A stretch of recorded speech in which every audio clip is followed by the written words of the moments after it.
De acuerdo. Bueno, como ustedes bien me conocen, me gusta que todo el conversatorio sea un poco más charladito, un poco más dinámico, ¿cierto?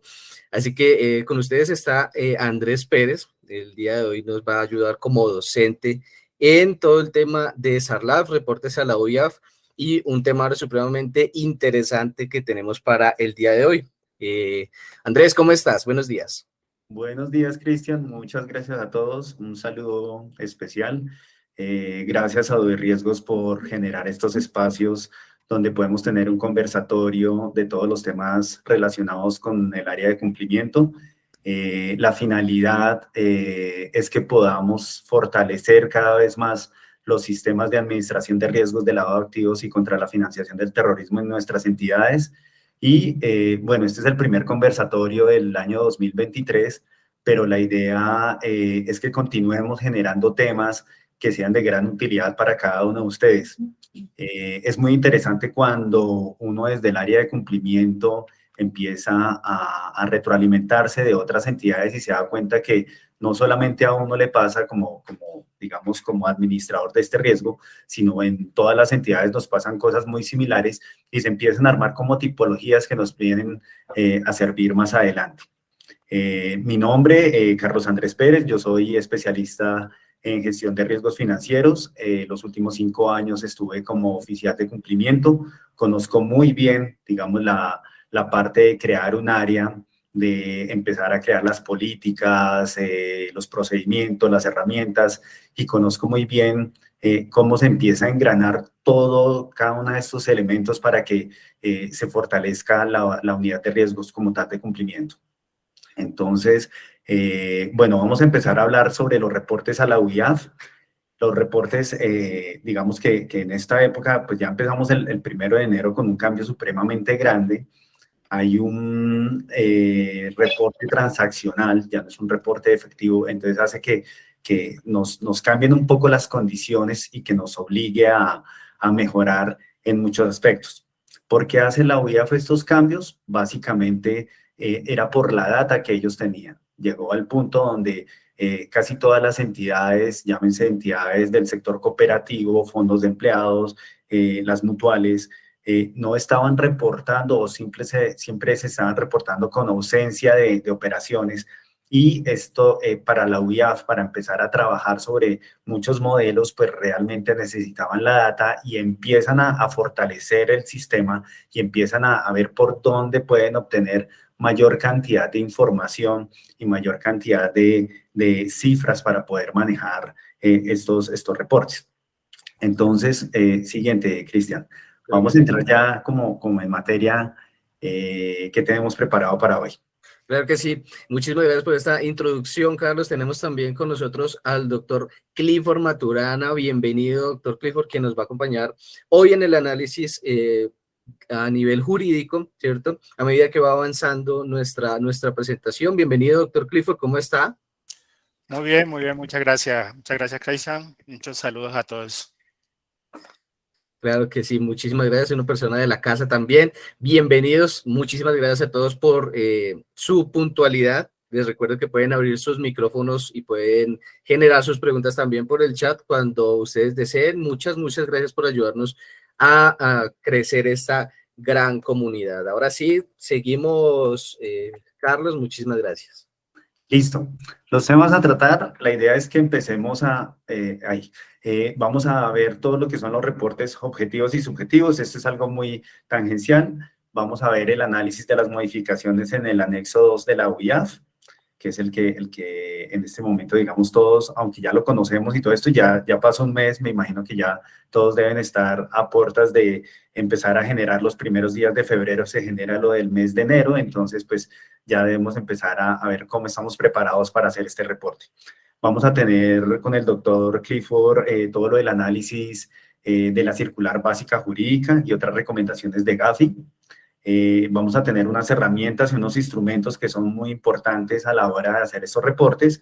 Revisaremos algo de las multas y sanciones. Y por último, quiero que llegamos como a unas conclusiones para llevar un buen monitoreo transaccional que vamos a tener. Sigue, Cristian. Listo, entonces ustedes ya saben que La UIAF nos proporciona dos tipos de reportes, unos reportes que son objetivos, otros reportes que son subjetivos.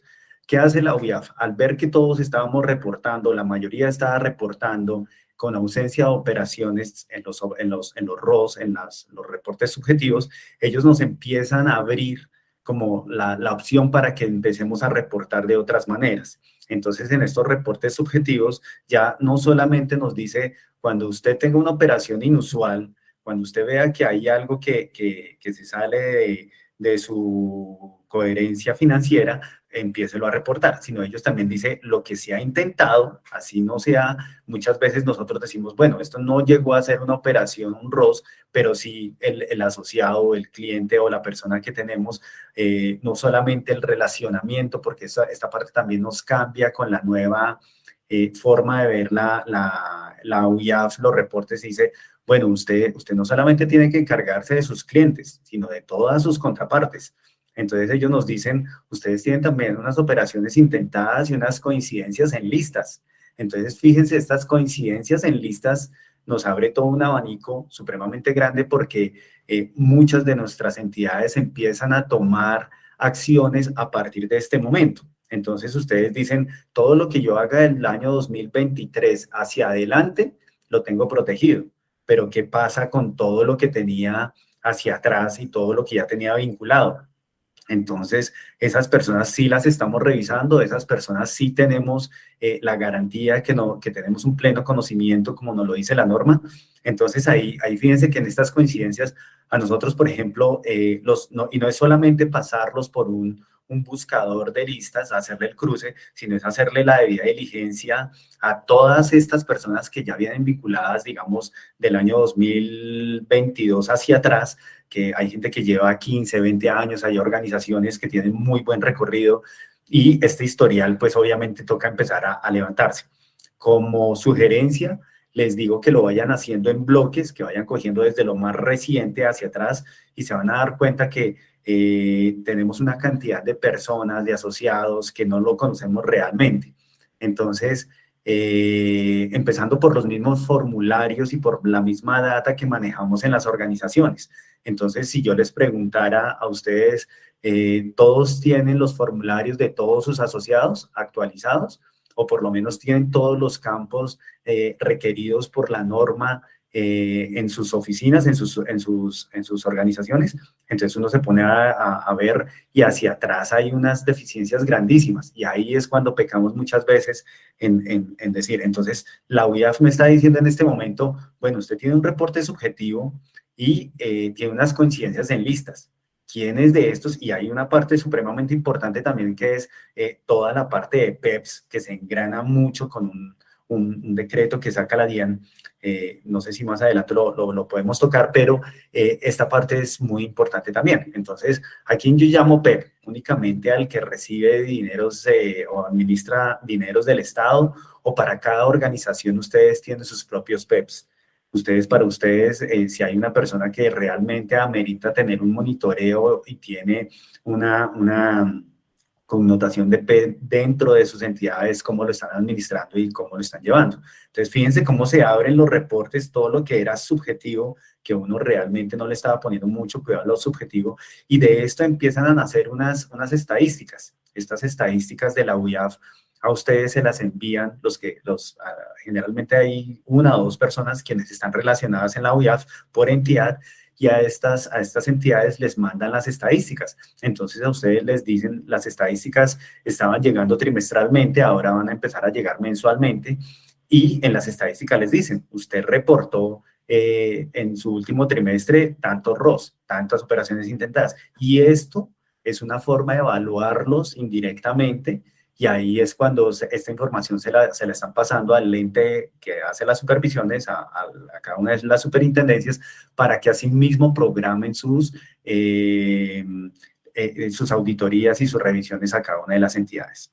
Entonces, fíjense que es muy importante ver que digamos que en noticias, acá hay una parte también es muy importante que va en las operaciones subjetivas y es la gente que nos sale en noticias. Muchas veces no nos aparece en una Contraloría, no me aparece como un PEP, no me aparece, pero yo tengo en noticias una cantidad y un récord de esa persona que me está ingresando a mi cooperativa, a mi fondo o a mi organización y de alguna manera no es un ROS para mí, no es una operación sospechosa, no es una operación inusual, pero es alguien a quien tengo que reportar. Entonces, ¿cómo hago yo para reportar esto? ¿Cómo me queda grabado? Porque ustedes saben que todo lo que son operaciones intentadas, coincidencias en listas y coincidencias en noticias, la UIAF no saca un número específico de reporte, sino que eso lo tenemos que llevar como una bitácora aparte en nuestra labor.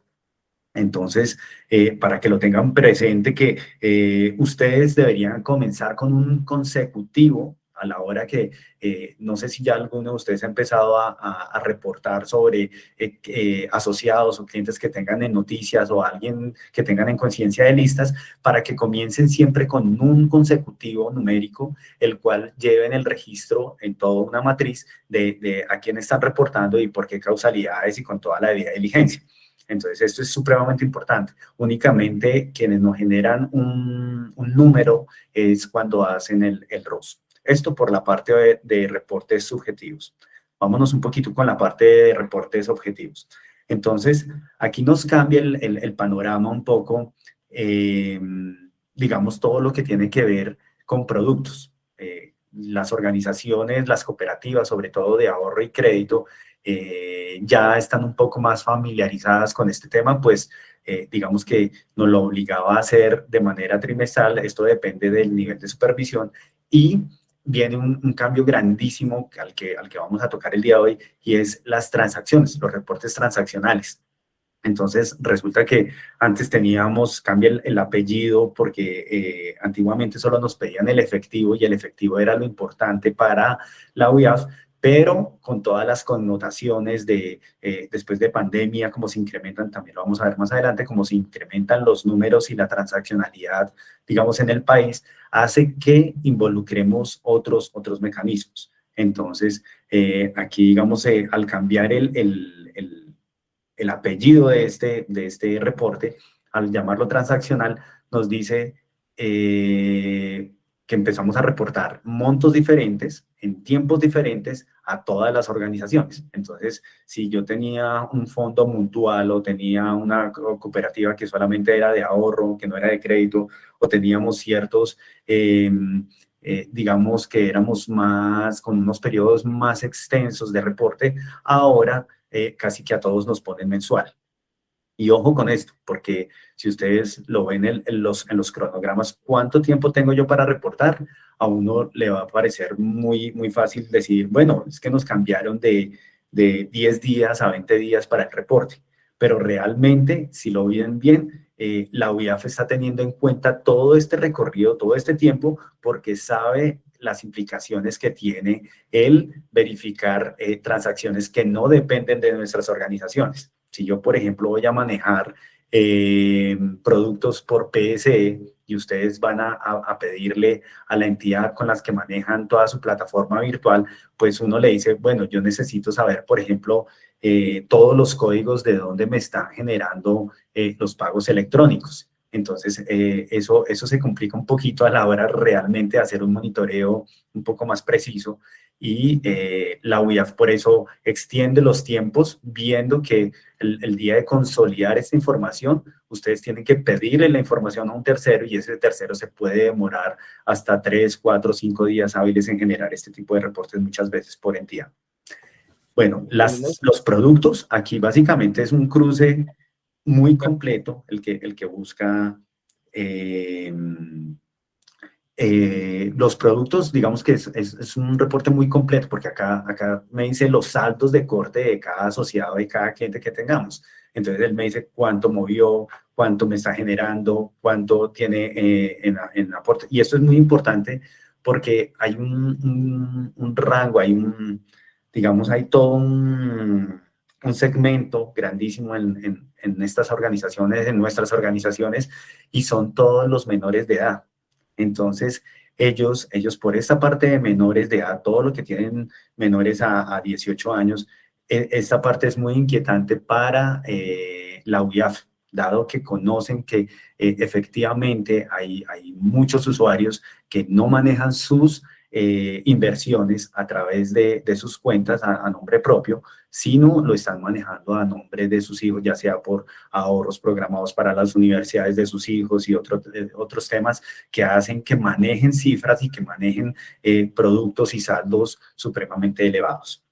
Y viene una parte también muy importante que es las tarjetas débito y crédito. Entonces, fíjense que yo creo que esto les pasa en todas las entidades y en este momento no existe un programa o bueno, no sé si este año ya habrá alguien que habrá revolucionado con esto, pero tener toda la información de tarjetas débito y crédito y casi que en línea es muy complicado, porque generalmente las tarjetas crédito van por un lado, las administran determinado número de empresas, de bancos, y las tarjetas débito sí tienen, digamos, un manejo un poco más cercano a la entidad. Entonces, cuando ustedes van a ver, no sé qué sistemas de reportes tengan, pero cuando ustedes van a descargar la información en muchas organizaciones, uno les pide, déjenme ver el reporte de tarjetas débito y crédito, pues no baja todo en un solo reporte, sino en muchas les toca hacer la consolidación por aparte de las tarjetas débito y por aparte de las tarjetas crédito. Entonces, esto hace que esta integración realmente hay que tenerle cuidado. Aquí hago como un paréntesis y es, no se fíen en este momento, digamos que hay un cambio normativo, no se fíen en que la herramienta les proporciona o les descarga de una vez el reporte. ¿Por qué? Porque muchas veces llames el proveedor que tengan, el azul, verde, rojo, depende del proveedor que tengan, pero ellos le garantizan a uno que le descargan, con solo este botón descargue las transacciones, con solo este botón descargue los productos, con solo este botón descargue las tarjetas. Pero digamos, si uno va a transmitir productos a la UIAF, para productos son 2 archivos. Esos 2 archivos deben consolidarse en uno solo y ese uno solo debe enviarse en manera de zip y debe tener unos códigos específicos. Y más allá del reporte es ver que la veracidad de la información que se está cargando.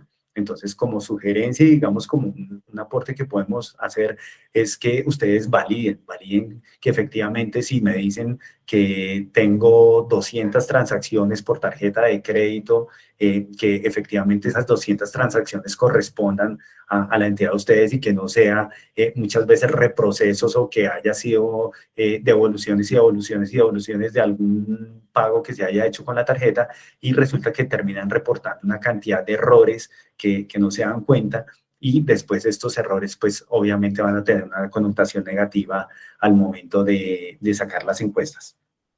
Listo. Sigamos entonces y vamos a focalizarnos en el de transacciones. Listo, entonces la modificación normativa en la OIAF en el anexo 2. Entonces nos dice, se entenderá por transacciones todas aquellas que en desarrollo del giro ordinario de los negocios de los clientes involucren entrega o recibo de dinero, sea en billetes y o en moneda nacional o extranjera. Entonces ahí tenemos ya un número 1. En cheques, esto ya es un número 2, o en la utilización de un medio electrónico, ahí tenemos un número 3, para realizar compras o pagos sin la interferencia del personal de la organización. Entonces, esto lo bajé textualmente del anexo 2 de la UIAF y fíjense que en el número 1, en transacciones en efectivo, nos dice los que utilicen todos los canales propios. Entonces, los que tengan oficinas propias, los que tengan canales que son de la organización, si ustedes tienen de pronto... no sé por qué canal hacen la recepción de sus aportes, de sus ahorros, pero estos canales propios son los que ellos están contando donde reciben este efectivo. Viene la segunda parte, que es las consignaciones en cheque o realizadas en cuentas del cliente de la organización solidaria. Entonces, ¿ustedes cómo hacen el manejo de estos cheques? Pues porque el manejo del cheque muchas veces lo llevan a la oficina propia y de la oficina propia pues tendrán que llevarlo a consignarlo en las oficinas donde ustedes tengan la respectiva cuenta. Entonces, este trámite también ustedes, no sé, le toman foto al cheque, que ha registrado el número del cheque, quién lo está girando y qué restricciones tiene. Entonces, hay que ver qué políticas tiene también la organización para esto. Entonces, aquí fíjense que la misma normatividad me está diciendo, me abrió el panorama. Me dice, usted ya no solamente maneje transacciones en efectivo, manéjeme cómo va a manejar los cheques y ahora me le mete también la parte electrónica. Entonces me dice, por cualquier medio electrónico, entiéndase como plataformas virtuales, aplicaciones móviles, dinero electrónico, entre otros. Las billeteras digitales y toda esta parte, digamos que ha tomado una fuerza supremamente grande. Y cuando ustedes van a administrar eso desde sus oficinas, desde sus organizaciones, es muy difícil porque casi que manejarlo en línea es imposible. Ustedes básicamente tienen hasta el día siguiente la consolidación de las transacciones que se han recibido por el canal digital. Y aquí viene otra parte y es si ustedes cada vez que les hacen un pago electrónico, entra directamente a una cuenta puente, entra directamente a una cuenta transitoria, entra directamente a cada producto del asociado o a cada producto de su cliente, cómo está ingresando esa plata y qué revisión le están haciendo. Entonces, si ustedes el día de mañana les llegan a hacer un pago por PSE, ¿ustedes sabrían de qué jurisdicción les están enviando el dinero? Pues pueda que sí. Y si es muy factible porque nosotros ya vamos a ver más adelante qué herramientas tenemos y cómo le debemos pedir, qué informe exactamente le tenemos que pedir a la persona que nos suministra este tipo de plataformas. Entonces, ¿quién puede abrir una cuenta en Nequi o DaviPlata o cualquiera de estos, o un Trasfillado o cualquiera de estos? Entonces, cualquier persona puede abrir una cuenta de estas y nos puede girar dinero en cualquier momento.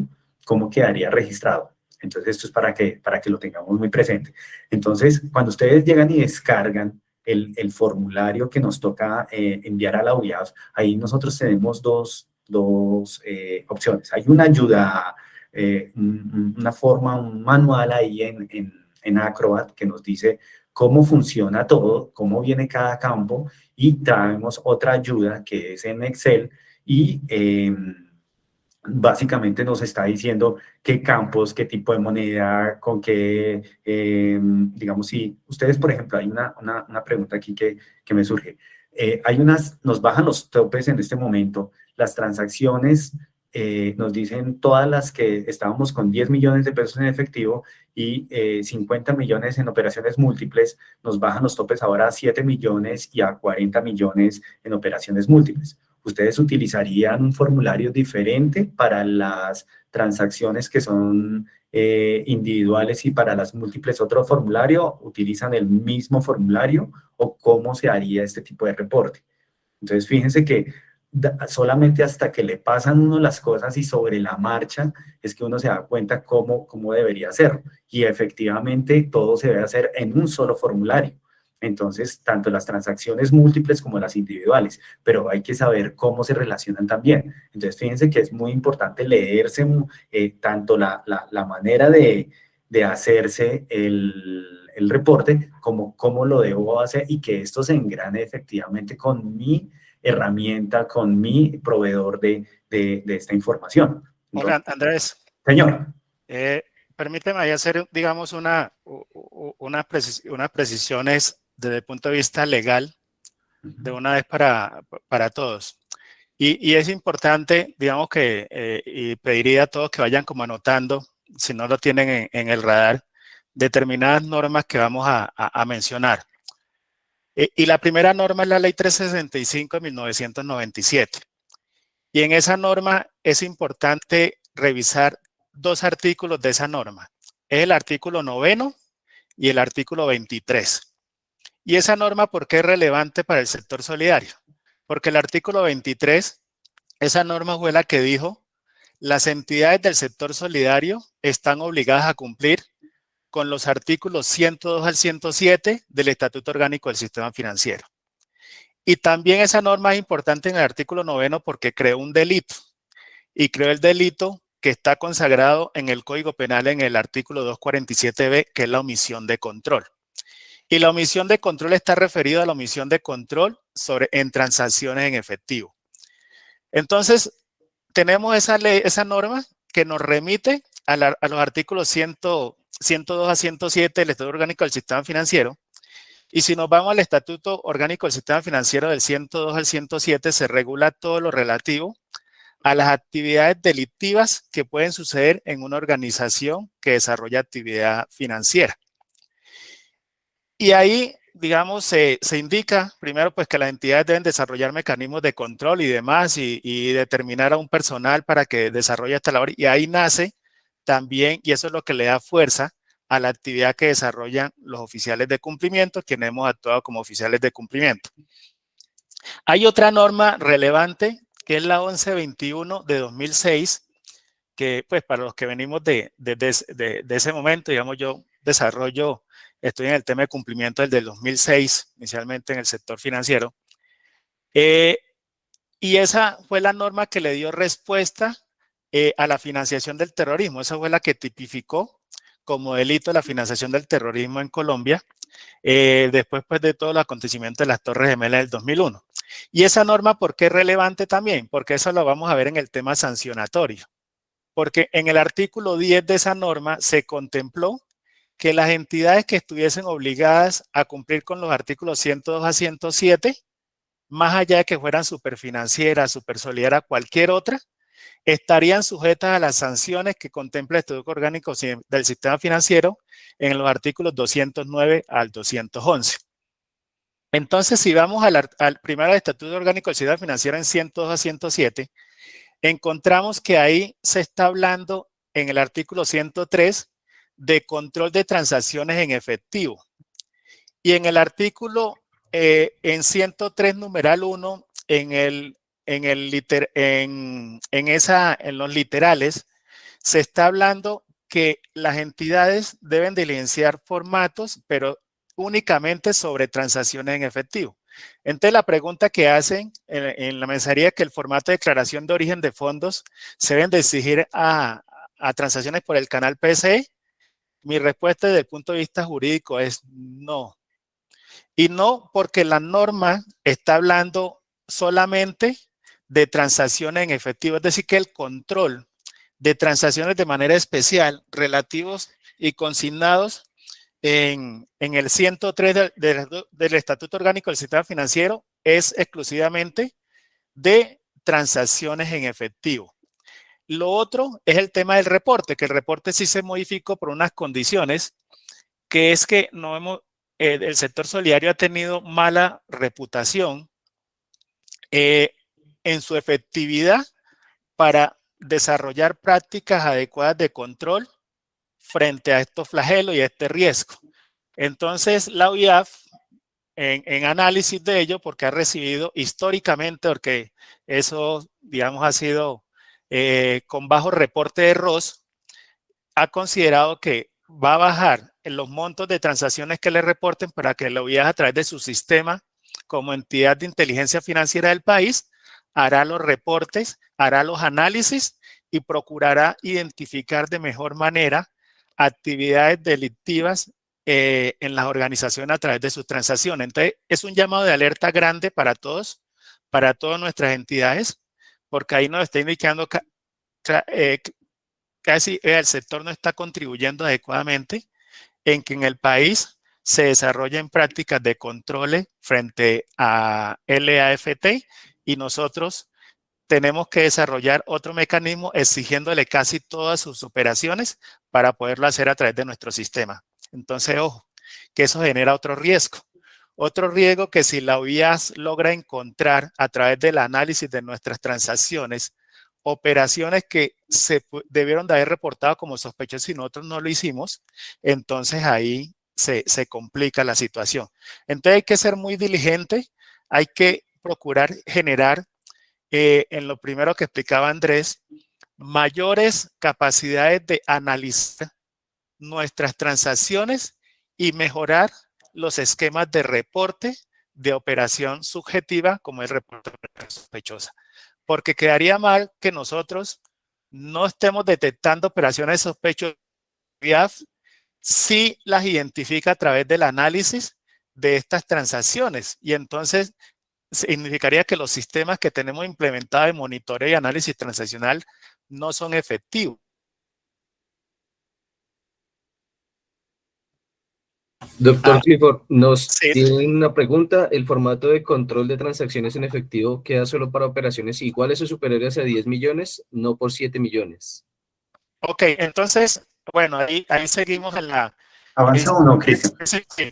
Decimos que la declaración de origen de fondos, entonces, es sobre transacciones en efectivo. Resulta que la Supersolidaria omitió, digamos, en la subregulación y no dice nada sobre declaraciones y demás de control de transacción en efectivo. Entonces, lo que recomiendo por práctica es tomar la misma que lleva el sistema financiero tradicional. Y el sistema financiero tradicional solicita las declaraciones de transacción en efectivo de 10 millones en adelante superiores. Si buscamos la norma, en la norma no nos dice nada sobre control de estas transacciones. Entonces, recogiendo los elementos de buena práctica, adoptemos y mantengamos las normas o las reglas que maneja el sistema financiero tradicional. Cumplimos de esa manera, cumplimos con los reportes de transacciones en la nueva forma como está especificado, pero damos alcance al artículo 103 del Estatuto Orgánico del Sistema Financiero, teniendo en cuenta la buena práctica del sector financiero tradicional y otros sectores. Perfecto, doctor Clifford, disculpe, lo interrumpo. Tenemos dos manitos levantadas. Empezamos con Santiago Panameño y luego sigue Jorge Ávila, ¿vale? Muchísimas gracias por la interacción que estamos teniendo en el día de hoy. Este espacio es totalmente para ustedes, entonces bienvenidos. Santiago, tienes la palabra. Digamos que comparto en cierta medida el tema de origen de fondos, pero yo creo que deberían hacer de un estudio estadístico de para mí qué es normal, habitual o raro. Es decir, uno puede estudiar, por ejemplo, las transacciones de un periodo y decir, y tiro la línea en el percentil 90 y digo, mi conjunto de transacciones no pasa en el 90% de los casos de más de 7 millones de pesos. O sea que si yo lo tiro a 10, voy a desconocer una gran parte que casi nunca va a ser raro. Entonces, para mí, dependiendo de lo que me dé ese cálculo estadístico, por poner solo un parámetro, podría poner cualquier otro, S más una desviación estándar para tener algún tipo de movimiento, pero creo que ese reporte suele ser más bajo para las entidades y sobre todo si son más pequeñas. Entonces, creo que una buena medida es ir a un estadístico que es muy sencillo y definirlo. Claro que puede tender a ser variable, pero creo que es una herramienta un poco más cercana a nuestra realidad. Ok, Santiago, sería buena, digamos, es buena la propuesta y yo le indicaría a todos, digamos, el mantener un formato de declaración de origen de fondos que se puede agregar para todo tipo de transacciones, efectivo o demás, es desde el punto de vista práctico y de gestión de riesgo bueno para la entidad. Y bueno porque les va a servir mucho en el tema de análisis de operaciones inusuales. Santiago, que su perfil de riesgo de que sus operaciones deben de ser de 1 millón de pesos y me empieza a realizar transacciones de 8 millones, ya sean por PCE o por cualquier otro o por efectivo, pues esa declaración se lo puedo remitir para que me dé explicaciones de dónde se originan esos recursos. Y así le damos alcance, digamos, para cualquier, y estoy analizando efectivamente esa operación inusual de acuerdo a las explicaciones que me dé, si son relevantes o de interés o las acepto, puedo mantener ya subsanada la operación inusual o le doy alcance para una operación sospechosa si no son razonables las explicaciones que ha dado. Entonces, es relevante, como dice Santiago, mantener un formato de declaración de origen de fondos, pero no referirlo entonces a transacciones en efectivo, sino mucho más amplia y que me puedan servir para elementos de monitoreo transaccional y de análisis de operaciones inusuales.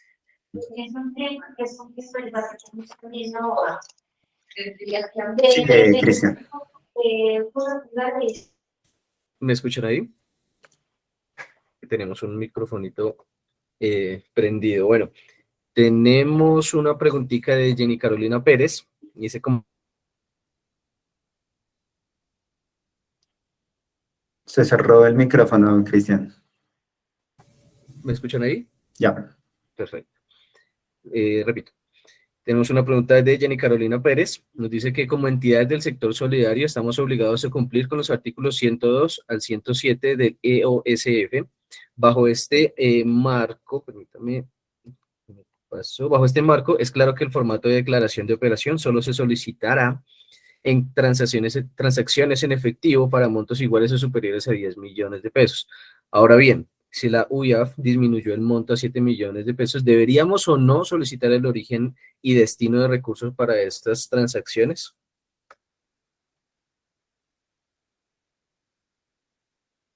No, en mi consideración legal no, porque aquí se está hablando de transacciones en general. Es decir, la regulación cambió y si ven el título que da la Supersolidaria en la norma, ya habla de transacciones, más no transacciones en efectivo. Y lo especifica principalmente el tema de reportes. Y de transacciones en efectivo, al haber una omisión regulatoria, lo que recomiendo es irse a las prácticas que maneja la banca tradicional. Ya, porque si no en un momento llegará entonces que el control de transacción, el control será también de 2 millones, porque ahorita es de 7, pero recordemos que el objetivo es de 2 millones. Y 2 millones, solicitar una declaración de origen de fondo, pues desde el punto de vista de relación al lavado de activos no significaría enfocar una gestión basada en riesgo. Y eso sería contrario a los lineamientos GAFI de cualquier contexto de gestión.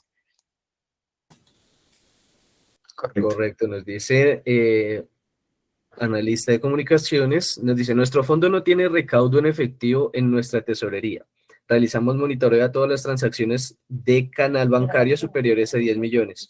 De acuerdo a lo mencionado, la recomendación para filtrar un poco más la gestión sería las consignaciones realizadas por los asociados en el banco, pero en efectivo.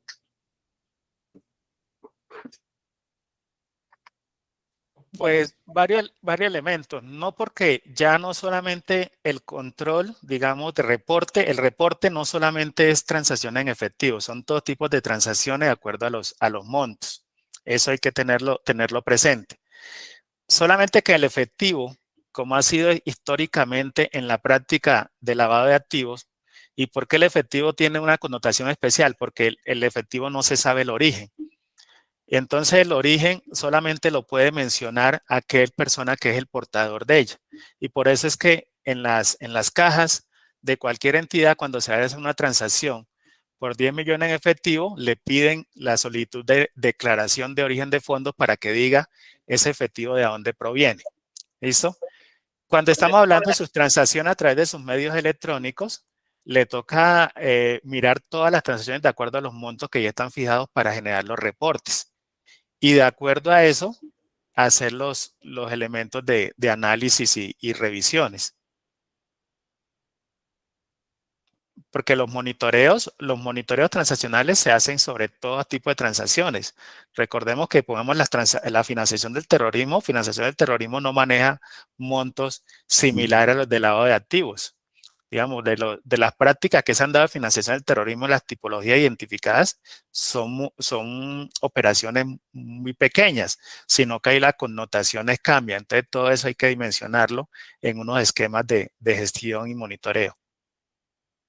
No, y desde la parte práctica, ahí de pronto les aporto también que quienes utilizan transaccionalmente a otras plataformas, otros bancos, cuando uno le va a pedir a ese tercero que le envíen las declaraciones de origen de fondos y les han consignado a las entidades, a un banco le han consignado cifras grandes, si ustedes piden esas declaraciones de origen de fondos, se le puede demorar a uno hasta 2, 3 meses en llegar a esa declaración. Los bancos no son tan expeditos en mandar esa información, y cuando realmente uno recibe una supervisión de los entes regulatorios, de las superintendencias, ellos al lado de esa declaración de origen de fondos siempre piden todo el historial. Ahí derechito, no es solamente tener la declaración de origen de fondos, sino de una vez pide todo el historial y los formularios y toda la información que tengamos de ese asociado.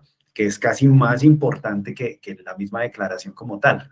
Entonces, digamos que es bueno para que lo tengan también presente cómo lo van a administrar desde cada uno de sus roles el día de mañana, estarle pidiendo de a 7, 5 millones declaraciones de origen de fondos por otros canales, o sería realmente inmanejable y no sabría uno cómo monitorear esta parte. Ahí hay una mano levantada, Cristian, creo que es de Jorge. Sí, señor Jorge, qué pena, no, había pasado después de Santiago. Sigue, tienes la palabra, disculpa. Ok, muy bien, muchas gracias, muy amables, Andrés y doctor Maturana, colega suyo, agradeciéndoles ante todo pues la iniciativa y el espacio. Yo tengo una inquietud muy grande porque, doctor Maturana, ese ejercicio de interpretación que hizo usted y que nos comparte muy amablemente ahorita sobre la interacción que hay entre los artículos 102 al 107 con este tema de los montos para el reporte de transacciones, a mí me parece que de toda la modificación que tuvo la norma, realmente aquí está el impacto grandísimo e inmenso que tiene para el sector esa modificación. Y ha generado cualquier tipo de preocupaciones, de inquietudes. Recuerden ustedes que esto cuando surgió por primera vez, el cambio fue de 10 a 2 millones de un solo tajo. Y a raíz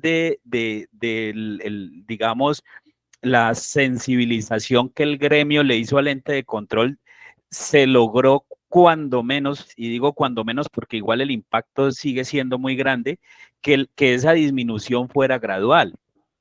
Y aquí pues yo quiero aportar también que la motivación para que no nos vayamos tan preocupados de esta reunión, a partir de lo que comentábamos, no fue solamente, doctor Maturana, o yo, digamos, dejaría un tanto de lado aquello de la mala reputación del sector para que hoy estemos en estos montos, sino que lamentablemente yo aquí hablo por una cooperativa, digamos, mediana, pero el grueso de los vigilados de este sector no son entidades grandes, sino más bien entidades pequeñas que para juicio, porque cuando yo evidencié semejante modificación tan sustancial, yo traté de buscar cuáles eran las razones, y lo que pude conocer es que en virtud de que son entidades pequeñas, los montos transaccionales a criterio de los entes de control y de la unidad de inteligencia, pues son inferiores. Es decir, para ellos este sector que trance de 2 millones hacia arriba ya es importante, es considerable para ellos. Entonces, aquí está verdaderamente el cambio, y lo que quería plantear, doctor Maturana, es que a mi juicio, en esa interpretación jurídica que uno le hace a las normas, hay una zona gris, hay un vacío, porque por un lado, si ustedes observan en los artículos 102 a 107, particularmente el 103, no se habla de monto. Ahí en ninguna parte aparece que son 10 millones. Ahí lo que se dice es los montos que establezca la superintendencia bancaria, ni siquiera porque esta norma es de antes de que existiera la superfinanciera. Luego, si uno hace una interpretación, pues se remite a qué es lo que los montos que establezca el ente de inspección, vigilancia y control. Entonces, a mí me parecería peligroso, y aquí viene una sugerencia que quiero hacer, me parecería peligroso que nosotros lanzáramos el derrotero diciendo que nos pegamos al monto de los 10 millones del sector financiero, porque lo que ha ocurrido con este reporte es que tradicionalmente, y así lo entiende uno, el reporte de transacciones a la UIAF es el que genera el formato. Es decir, las transacciones que van en el reporte de la UIAF son transacciones que tienen que tener un sustento físico a través de ese formato, esa declaración. Lo que pasa es que siempre estuvimos ligados a los 10 millones y nos acostumbramos a ese monto, y todos los sectores compartimos el mismo monto. Ahora es que tenemos la situación atípica que por la disminución, entonces uno entra en la disyuntiva. El formato entra a aplicar a partir de los 7 millones, que es el monto a partir del cual se va el reporte a la UIAF, o no aplica de esa manera. Entonces, mi sugerencia es, para que no nos quedemos con esa intranquilidad y con esa inquietud, no sé, doctor Maturana, usted cómo lo observe y el mismo doctor Andrés, si hacemos una consulta para que nos aclaren, porque yo creo que este es un tema que el ente de control, si esto va a ser objeto de una inspección rigurosa, el ente de control nos debe brindar la claridad. Entonces, decir, ¿aplica o no aplica a partir de 7 millones el formato? Porque lo que decía el doctor Maturana es cierto, es que finalmente vamos a llegar a los 2 millones y entonces la pregunta es, ¿nos vamos a meter en esa operatividad tan inmensa de que una persona por 2 millones, entonces no solamente la incluyo en el reporte que ya me va a disparar significativamente el volumen, sino que también tengo que ponerme a hacerle diligenciar el formato? Entonces, ese es mi aporte, excúsenme que haya sido tan extenso, pero es que el tema es de mucha preocupación. Realmente no sé cómo les haya pasado a ustedes, pero de puertas adentro, cuando esto se socializó, todas las áreas empezaron a manifestar casi, y uno viéndose como el malo del paseo, porque pues es el que tiene que administrar y aplicar la norma. Entonces, era lo que les quería compartir. Muchísimas gracias y excúsenme lo extenso. Sí, Jorge, muchas gracias. Lo que pasa, Jorge, es que efectivamente hay una omisión regulatoria. Digamos, en el artículo 100 al 107 y ya normativa, pues usted le da la facultad a la Superintendencia de Economía Solidaria que todo lo que corresponda o que diga Superintendencia Financiera, se entenderá que la regulación le corresponde a la Supersolidaria porque es el ente de control y vigilancia. Pero la Supersolidaria no reguló nada sobre el formato de declaración de transacciones en efectivo. Al no regular nada hay una omisión. Y entonces al omitir no está obligada la entidad a desarrollarlo o digamos a entenderlo, sino que recordemos que el sistema de administración de riesgo de lavado de activos y financiación del terrorismo tiene unos elementos de buena práctica. De una buena práctica, la buena práctica, ¿cuál se toma? La que utiliza el mercado. La superintendencia financiera, pues, es la líder en Colombia y en la región en las prácticas de prevención y control del riesgo o gestión del riesgo de lavado de activos y financiación del terrorismo.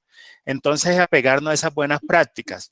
Y además, porque los límites de 10 millones es la que tienen presente los jueces de Colombia, que son al final los que van a juzgar actividades delictivas. Cuando no sé si alguno ha participado en las pasantías financieras, que las pasantías financieras son un mecanismo que liderado por la UNOT, la Embajada Británica, en el cual hay miembros de las entidades, compartíamos con los de la rama judicial, fiscales y jueces, y entonces yo ya está como en el escenario que el control de transacciones en efectivo ese es el límite de 10 millones. Si la Supersolidaria en un momento establece un límite menor, pero tendría que establecerlo. Ya es eso. Si ustedes consideran que en su operación lo pueden llevar a menor, pues háganlo, porque al final al llevarlo al mínimo, a menor rango, estarán cumpliendo con la de 10 millones. Pero tienen que analizar también su transacción y si eso efectivamente corresponde a una gestión por riesgo. Porque si no, es estarle disparando a todo, utilizando los recursos de control a todo y no se está enfocando en lo importante y seguiremos sin generar reportes de operación sospechosa que al final es por lo que se mide si un sistema efectivamente está cumpliendo con su propósito. Recordemos que el sistema tiene 3 propósitos: prevenir, identificar y reportar. Ya, esos son los 3 propósitos de todos los sistemas, entonces ahí es para considerarlo. Perfecto, muchísimas gracias. Este espacio es para ustedes, Jorge, muchísimas gracias por esa pregunta y claramente estamos para responderlas absolutamente todas en la medida de lo posible. Bueno, dice perdón, Carlos. Nos dice Yasmin que si el reporte de la UIAF sería todo lo sumado, lo que llega por nómina, lo consignado en bancos y caja, que sume las transacciones, que 7 millones, que sumen las transacciones 7 millones, nos dice Yasmin. Sí, ahí, Liliana, hay que tener en cuenta que las operaciones, esas no se suman, estas son individuales, ¿no?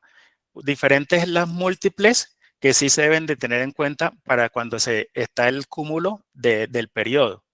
pero las individuales se tienen en cuenta los límites individual. Es por canal, efectivamente. Entonces, si todo te lo consignan desde la caja propia, digamos, o lo consignan por PSE, si hacen las operaciones múltiples por PSE, por decir algo, hacen operaciones de 7 operaciones de 1 millón de pesos por PSE, eso cuenta, empieza ya, lo tienes que empezar a reportar. Y básicamente acá también nos ponen otra condición, y es que no solamente es lo que nos entra, sino también lo que sale de la entidad hacia el asociado. Entonces hay que ver cómo se está manejando este reporte. Hay un campo específico donde nos dice si es débito o crédito la operación. Bueno, acá hay algo importante que nos comenta Jorge, y es que si ustedes van a elegir la opción de pedir las declaraciones de origen de fondos a partir de los 7 millones de pesos, es importante que todo lo que ustedes hagan y que todo esto que estamos comentando esté documentado en los manuales, porque básicamente ese es el que lo respalda a uno el día de mañana, ese qué hacer. Recuerden que el manual para el oficial de cumplimiento es una de las herramientas más poderosas que hay, y hay que saber que tiene 3 componentes. El primer componente es el de las políticas. En esas políticas ustedes deben tener claro que ustedes no reciben dineros provenientes de los artículos 343 de lo que dice el Código Penal, todo lo que son actividades de origen ilícito, que ustedes reportarán inmediatamente una operación sea detectada como sospechosa. Eso lo deben tener muy estipulado como una política en sus manuales. Los procedimientos obviamente deben de decir también cómo lo van a hacer, si van a tener algún tipo de control automático, lo van a hacer desde el ingreso. Por ejemplo, en las vinculaciones ustedes revisan, desde el inicio de las vinculaciones revisan el origen de fondos, tienen una parte, un campo en sus formularios donde dice desde el inicio el origen de fondos de cada uno de sus asociados. Por ejemplo, si hay comerciales que consiguen un negocio y quieren meter una plata de un CDT, yo les recomiendo que no hagan la apertura primero del CDT o que reciban el dinero si esa persona no está vinculada a la organización, porque pueden entrar en contradicciones y en fallas, así sea un monto mínimo o un monto alto. Pero si ustedes reciben dinero, si esa persona no está vinculada con ustedes y no tiene la potestad para abrir un producto, pues ahí ya empiezan a tener una cantidad de fallas. Entonces hay que empezar a revisar por todos lados cómo tienen estructurados sus manuales, si efectivamente está respondiendo a estas preguntas, si ustedes lo tienen en el buen gobierno y en el buen uso de las prácticas desde SARLAF, que van a manejar según los topes que pone la UIAF, o si lo que dice el doctor Maturana se están basando en las prácticas del sistema financiero, donde nos dicen que a partir de los 10 millones de pesos realmente es cuando deben solicitar una declaración de origen de fondos. Sigamos, Cristian. Claro que sí, bueno, muchísimas gracias. Tenemos una pregunta. Permítame, dice, Liliana Becerra nos dice, ¿se tendría que reportar una transacción como un desembolso que la entidad solidaria hace a la cuenta bancaria del asociado por valor de 7 millones? Sí.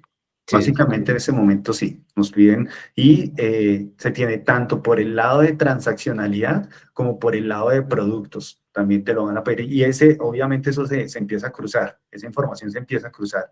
Entonces fíjense cómo prácticamente, o si por ejemplo lo hacen con los usos de las tarjetas crédito, cuando ustedes lo miren por los usos de las tarjetas débito o crédito, esta información se empieza a cruzar, y toda esta información, claro que arma unos modelos donde nos está dictaminando ya una alerta y nos prende una alerta.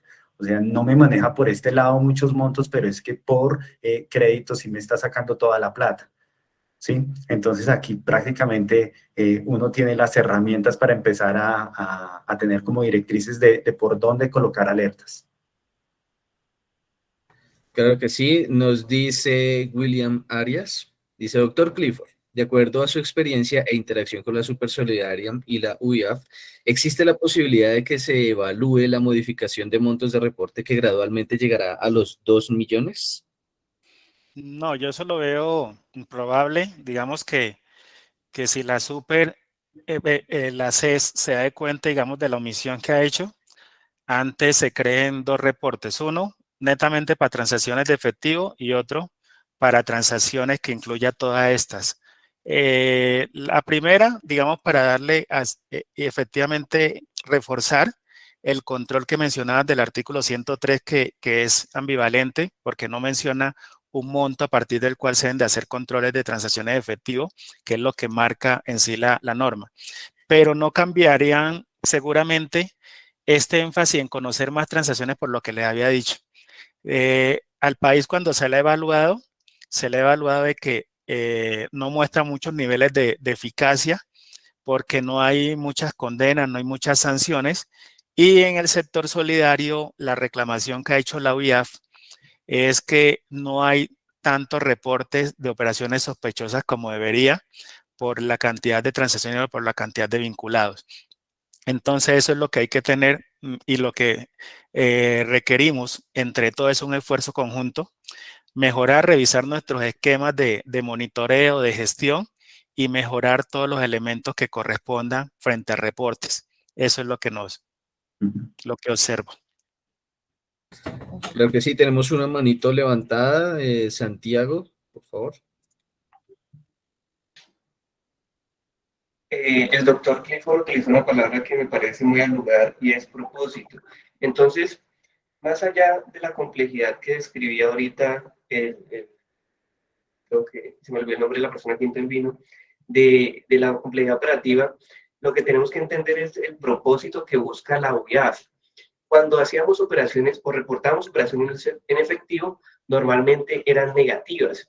Entonces la OIAF, hace un mes más o menos, está buscando mejorar la calificación de Colombia, está buscando herramientas para cumplir ese propósito. Y los reportes que tenía no le suministraban nada porque no llegaban operaciones sospechosas, no llegaban operaciones en efectivo, y lo que hizo fue, bueno, quitemos el efectivo. Al quitar eso, integra una cantidad de operaciones, y no solo eso, sino que dice, mándemelas, digamos, definidas por operación, y aparte, con los titulares y cotitulares, que es el segundo archivo que decía, por ejemplo, también el tema de productos. Entonces, si nosotros entendemos que lo que busca la UIAF es cumplir un propósito, también de cierta forma puede ser traumático, pero nos ayuda a cumplir nuestra gestión y a tener una debida diligencia ampliada como debe ser, y que pase de ser un tema de cumplimiento a un tema que le agregue valor a la entidad. Era eso, y me pareció muy al lugar la palabra propósito que utilizó. Muchas gracias. Perfecto, Santiago, muchísimas gracias. ¿Podemos seguir, Andrés? Listo, continúa. Pasa a la siguiente, Cristian.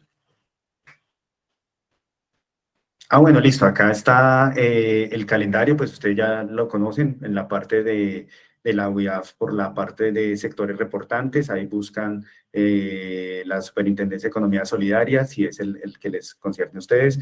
Y en la parte de calendario, ahí está el cronograma para que lo descarguen. Y esto también es una buena práctica, que descarguen el calendario y vayan viendo en la bitácora qué reportes son los que van realizando.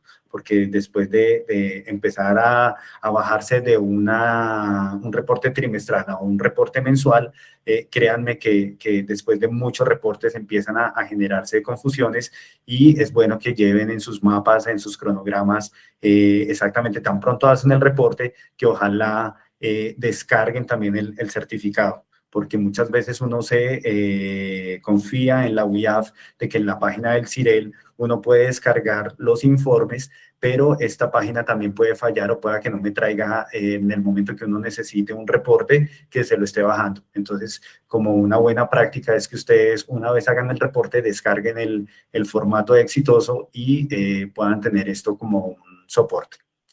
Tenemos una manito levantada. Heidi, por favor, tienes la palabra. Gracias, Cristian.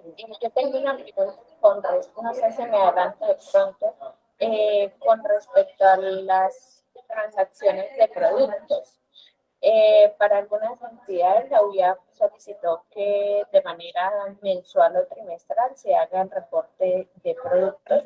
Estuve mirando por la página, pero veo que la UIAF todavía no ha emitido como un formato así como lo emitió con el de transacciones sobre eso. No sé si de pronto ustedes tengan conocimiento de algo diferente con respecto a ese reporte. Sí, efectivamente sí existe. Existe un formato de ayuda donde le dicen pues a las personas que bajan la información en qué cada campo, cuánto mide cada campo y cómo debe generarse este archivo. Generalmente se generan 2 archivos de productos y este debe consolidarse y enviarse uno solo en manera de zip con el código que es de tu entidad y al mes y al periodo al que corresponda. Pero sí está efectivamente en la página, están los anexos técnicos y las utilidades de reporte. Andrés, nos quedan unos pocos minutos. Sí. No sé si le menciono o le mencionamos algo sobre las sanciones Sí. para hacer una claridad de lo que corresponde. Y es porque ha existido digamos, una discusión, una apreciación de que el límite de sanciones es de 200 salarios mínimos mensuales legales vigentes. Y tengamos presente, y es para que cada uno de ustedes también lo gestione al interior de su entidad y digan, cuando dimensionen su SARLAF, la posibilidad de sanción o de el riesgo por una materialización es mucho más alta, porque recordemos la ley 1121 del 2006 que les mencionaba en el artículo 10º, dijo que las entidades que están obligadas a cumplir con artículos 102 a 107 del estatuto, les aplica el régimen sancionatorio del artículo 209 al 211 del estatuto. Y cuando se va a revisar el 211, principalmente, específicamente el numeral 3, y eso es para que lo revisen.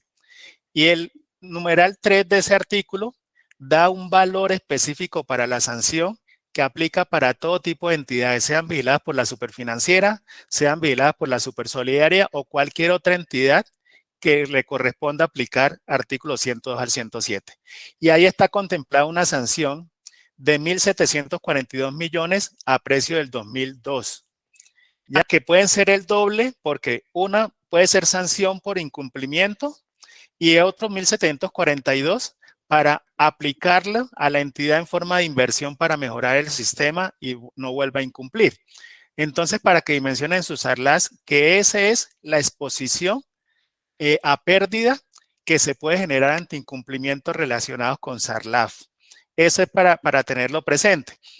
Y entrarán a discusión. Bueno, pero es que la norma del sector solidario en alguna parte dice que lo máximo a sancionar es de 200 salarios. No lo tengan presente porque esto es una norma específica y una norma de orden público. Es superior, hay unas jerarquías normativas.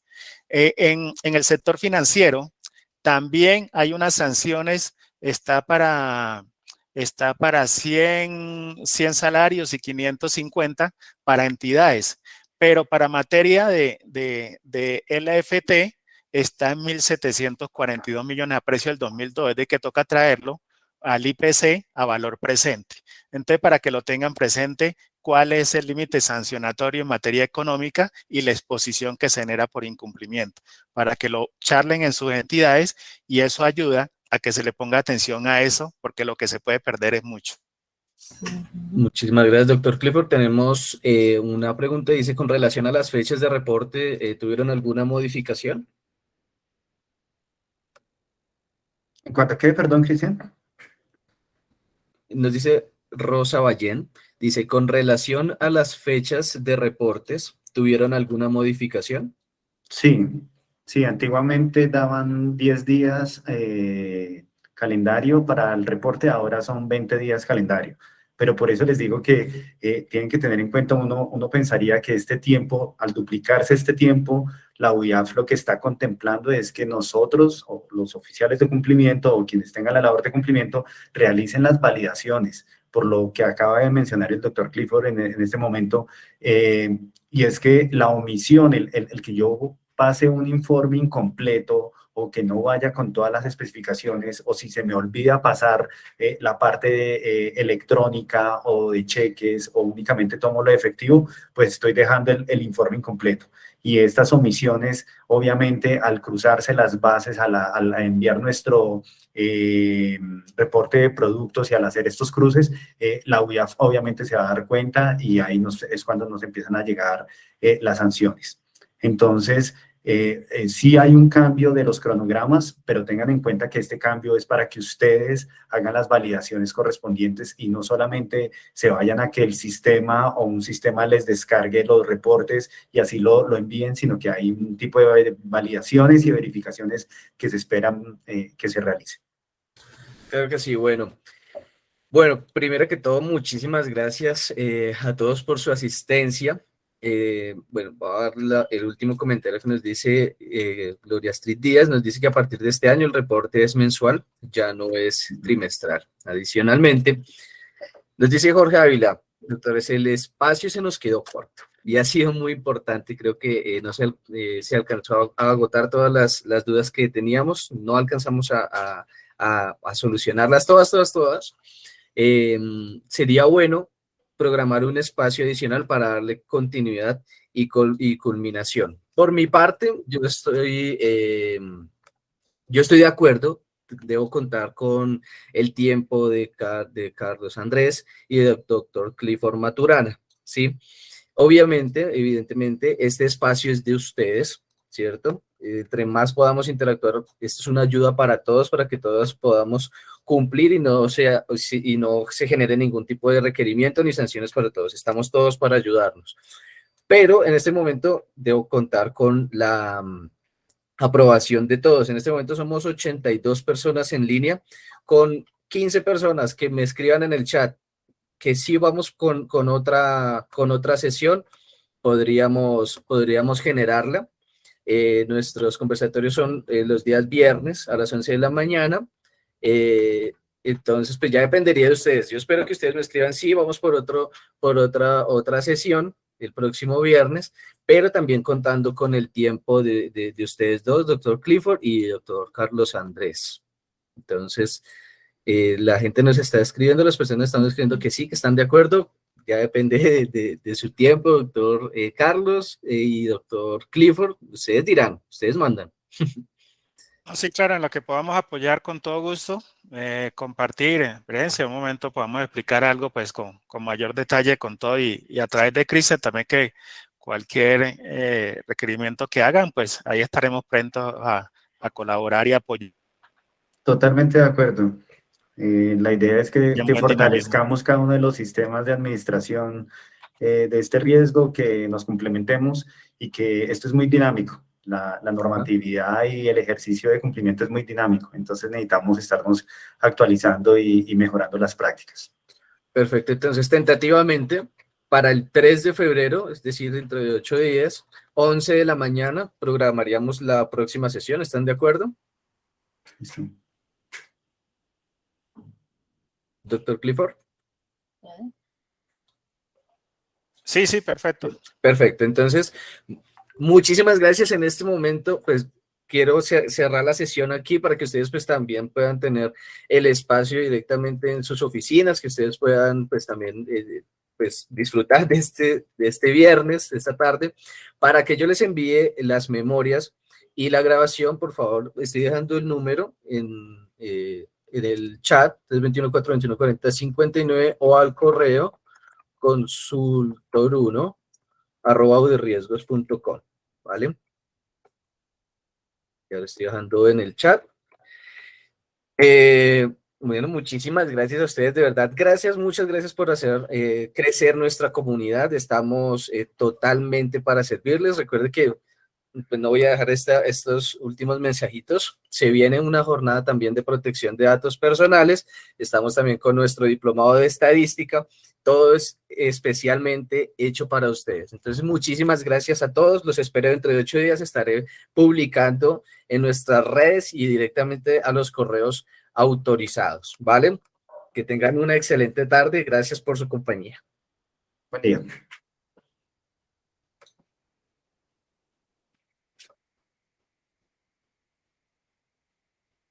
Cristian, decía Juan Carlos que se cruzaba la actividad del próximo viernes con una actividad del sector, entonces sería para revisar y quedo atento. Doctor Juan Carlos, ¿puede abrir el micrófono un momentico, por favor? Nos comparte